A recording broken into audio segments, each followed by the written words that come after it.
what should be the Democrats' plan to take advantage of the best situation they have, frankly, which is in the closeness of the House. I think this is great news for America. And to Ali's point earlier, I mean, you're talking a few votes. So a member oversleeps and misses a vote. Now the speaker has to go to Leader Jeffries and try to get support there. And so I think Democrats will extract as much as they can in terms of passing sane bills through the House. Well, that also means Democrats can't get sick, can't oversleep, can't take a day off. No, that's a good point. But this is great news, I think, because at the end of the day, the speaker needs Leader Jeffries on a number of these bills, from, the debt ceiling negotiations to everything else. And so that means that any sort of radical right-wing policies that he would want to put in place will be extracted by Leader Jeffries in those negotiations. So this is great news for all of us sane Americans who just want things to function properly. All right, Vaughn, then there's the Senate side and this ongoing push and pull over Trump's picks for his administration. Pete Hegseth, his choice for defense secretary, is back on Capitol Hill today. I think he's got 3 or 4 meetings. On Monday, we heard some senators defending him against allegations of sexual impropriety and public intoxication. Let's listen. They're throwing disparaging remarks at someone who has earned a great deal of credibility. Are soldiers sometimes wild childs? Yeah, that can happen. But it is very clear that this guy is the guy who, at a time when Americans are losing confidence in their own military and our ability to project strength around the world, that Pete Hegseth is the answer to that concern. It's entirely possible that some members of the Senate have a different definition of what wild child means or the age at which that is appropriate. But my question more directly to you, Vaughn, is how much political capital is Donald Trump willing to spend on Pete Hegseth? Well, we so far haven't seen Donald Trump go on social media to go and project confidence or demands that Pete Hegseth pass through this confirmation process. Is he making phone calls as he did for Matt Gaetz? Not that we've heard at this point in time here. I think Pete Hegseth is somebody who is sort of his lone man walking up on Capitol Hill, having to go and answer the questions for himself. I want to let you, though, listen to Jason Miller, who was the Trump campaign advisor and now transition advisor here this morning over on CNN, talk about Pete Hegseth's confirmation process. Take a listen. So when it comes to Pete Hegseth, there aren't any concerns, and we feel very good about his positioning for being confirmed by the Senate. Now, we have to take the process very seriously. This is one of the rare times where you're going to hear me say that the process when it comes to this is very important, and that's because the Senate takes it so serious to go and have the one-on-one meetings, to have these confirmation hearings, to give senators the chance to kick the tires and get some of these questions answered on their own. I believe that Pete Hegseth is ultimately, when he has a chance to present his case, it's going to come across very clearly that he's going to be a great person to lead the DOD and that he didn't do anything wrong. Miller projecting a confidence there, but let's be very clear. Team Trump is not naive to the dynamics of the Republican Senate right now. And just like Ali knows, when you are looking at the reality that they cannot lose more than 3 Republican senators, Donald Trump has a tendency to, bully or threaten to go after fellow Republicans. But you can't exactly do that with these senators that we're talking about that will be the ones that determine whether Pete Hegseth and others are confirmed. If you look at the likes of Susan Collins, who is up for re-election in 2026, you could try to primary her, but Donald Trump lost the state of Maine by 7 percentage points, and any other Republican, there would be a good chance that they would not win that Senate seat in 2026. Lisa Murkowski, he tried to primary her back in 2022, but he failed to do so. You look at the likes of John Curtis, the Mitt Romney replacement out of Utah. He's got a 6-year term, a more moderate Republican voice. Mitch McConnell, he's already announced that he's retiring. So some of these senators, you could add Todd Young out of Indiana is another one in the mix. He won re-election in 2022, so he is still 4 years away from having to win re-election. So Donald Trump actually only has a cudgel against his fellow Republicans to a certain degree. They have a lot of independence in political protection right now, and so there's a recognition and a cognizance that it's going to be up to Pete Hegseth to go and personally convince and woo these senators that he is confirmable. All right, Ali, I want to play a fascinating moment, I think, from Monday when Pete Hegseth was meeting with Senator Tommy Tuberville, and the media was brought in to take some video. Let me play that. It's like a gaggle in the locker room after a game. So that article suggests you have an alcohol problem. Okay, thank you guys. All right, thanks, guys. Let's go. Thank you, guys. Let's guys. Exit right here behind you. Let's go, guys.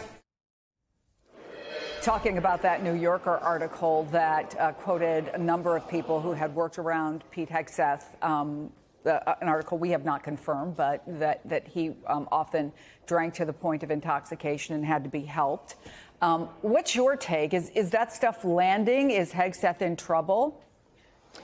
These are serious allegations that we've seen, both in the Jane Mayer piece and then also in a lengthy police report around a sexual misconduct allegation. An investigation was done. Charges were never filed. Hegseth's lawyer says he paid a settlement to that woman because he was worried about his career. But these are serious questions for any nominee to be faced with during and in the beginning stages of a nominating process. I do think, though, that senators, at least on the sexual misconduct piece of this, when we have caught them in the hallways, they have been willing, if not eager, to explain those away or brush them off as just hearsay. And it seems, at least, when you hear people like Senator Lummis, who you played earlier, talking about wild childs, I mean, these are flimsy ways to brush off serious allegations, but ultimately, can I interrupt you for a second? Yeah, of course. While you've been talking, and let me get your reaction to this, because Josh Hawley was just on camera. And he made a pretty lengthy answer to the question, essentially, that I was asking you. But I want to read the second half of it. He said, I would say to some of my Republican colleagues who are very worried, and a number are expressing public concerns, I would say before they make up their minds, let him have his hearing, listen to him under oath, let's go through the process, give him a shot to answer this, and lay out his vision for the DOD. Is that what we would expect to hear from Josh Hawley? It wouldn't be what I would say is, and I'm looking at the whole top of it, he says, you know, he has denied all of these accusations. It is not, however, a full-throated endorsement, at least this one piece of it. It's not a full-throated endorsement, but I think you can read that in one of two ways, and it's sort of a choose-your-own ending here. You can read that as someone who's skeptical and saying, let's let the process play out and let the chips fall where they may. Certainly, that was some of the commentary I was hearing from skeptical or reluctant Republicans with Matt Gaetz. Or you could read that as someone who is just trying to play into the role of advise and consent. It makes a ton of sense that these senators, Republican or Democrat, would say, let's have the hearings, let's have the process play out. All of that makes sense because that's how this is typically done.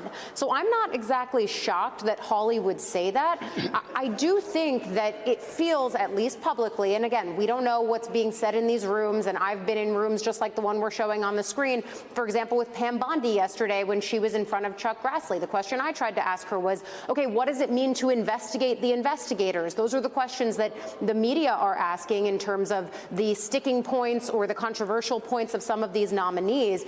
I don't know if those are the questions that senators are asking behind closed doors. Certainly, they like to keep the process piece of this quiet. That behooves people on both sides of this equation, whether you're a Republican senator who wants to avoid the ire and the pressure of Trump world, or whether you're the Trump transition team who wants these things to be hashed out behind closed doors. So we don't know if they're taking it seriously privately, but I can say publicly, and in some of the clips that we've played already, we have people either saying, let's let the process play out, or alternatively, that they're downplaying the allegations and what we've seen reported in the press. I do think this is why FBI background checks are so important and why the regular process of vetting these nominees is so important, to just get everything out there and give senators the most information possible so that they can make informed decisions on this. Of course, it's easy because politics is always involved, but, you know, in theory. Yeah, and I mean, one way to look at this, Congressman, is that if you do at least give Pete Hegseth a hearing, if you go through the confirmation process, that's a step further, right, than Matt Gaetz got.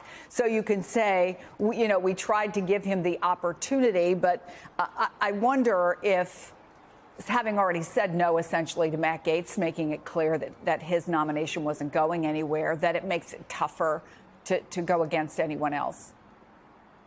Well, Chris, I think Josh Hawley is trying to buy time for Pete Hegseth and for some of these other more controversial nominees.